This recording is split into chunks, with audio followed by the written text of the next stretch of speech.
so strong with this.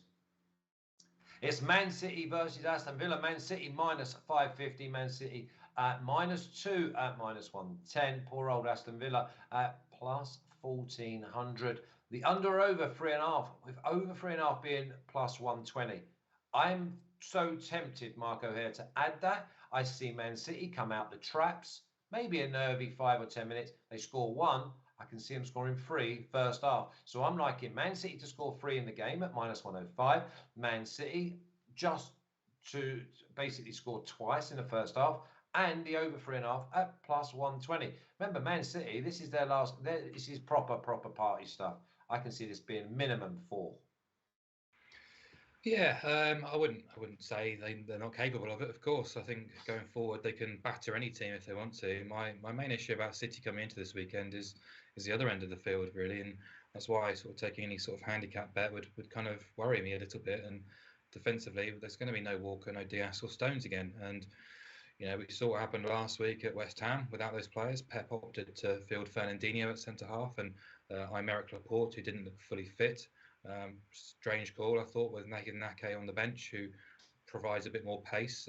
May not be quite as good on the ball as Laporte, but even still, I think he would have offered a bit more in terms of City's high line. And but I just thought they lacked a bit of battle actually, and sort of their ability to win the second balls. I thought they were out-muscled in the first half. I thought they were poorer in possession, and that will obviously be the wake-up call that they might need. But going back to the Etihad, you would fancy them to bounce back and play to their usual standards and rhythm going forward. But defensively, I think there's absolutely a few concerns to have here with Aston Villa, who, for all the sort of negativity I've sort of spread about them in the last couple of weeks and the last couple of shows, they do have players of ability in the final third.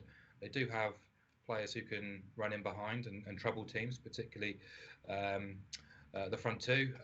I just found it quite frustrating with Steven Gerrard, his insistence of fielding Coutinho over Emi Buendia in recent weeks. Buendia has been much more influential and effective, but Coutinho, because he's the big money signing, seems to be getting most of the game time. But I just think Ollie Watkins, in transitions and counter-attacks, can cause havoc really for Aston Villa, who I think the Gerrard factor here is being really overblown by the media because he's not on the field, he can't influence things. But I do think he will set his team up in a manner which might provide City with a few issues, and most of that is through counter-attacks. So I think Villa have got the ability to hurt that City defence. So the one I was looking at, it's not as big as I hoped it would be, but Man City to win and both teams to score, which is plus 180.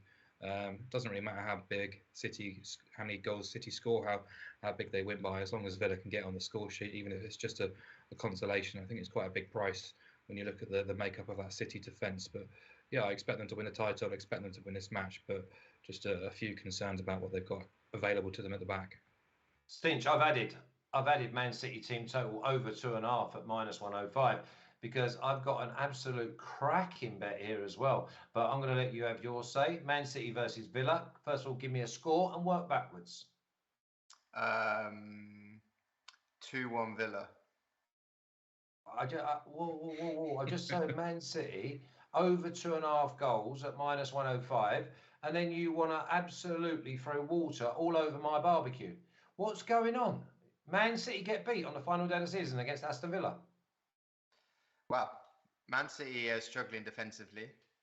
I mean, it's all about price. I'm just throwing you a correct score there for a bit of fun. Well, throw me Man City 4-0 or 4-1 then. I don't want that to happen. Of course, you're Liverpool. I shouldn't even be speaking to him about this game because I can't get. That's why Marco here went first. Okay, Stinch, leave this game. No, that's fine. I just wanted to point out the fact that Villa team total over a half is -105. Well, I don't think anybody, if you're backing that, I don't think anybody out there thinks that Man City won't score. So if you back both teams to score, that goes up to +120.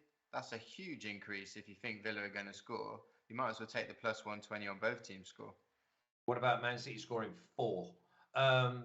Listen, I've got to have a little bit of a say on this. I think Man City come out the traps. I think they scored twice in the first half. And if they scored twice in the first, Man City -1 at half time is +115. It's almost like I can earn all the money that I want to earn. I can see Man City being 2-0, 3-0, 3-1. So basically, go to betus.com, go to first half, because the first half total might only be 1.5. So you can actually pick up Man City without being -1, just being over 1.5 goals in the first half. I see Man City scoring 4, maybe 5. I think it's party. Congratulations. They've been the best side all year. I know that I'm not taking nothing away from Liverpool, because Liverpool have probably been one of the best sides in the world as well. Official picks, and I'm adding, by the way, there it is. Man City -1 first half plus 115, and I'm also going over 2.5. Team total at -105.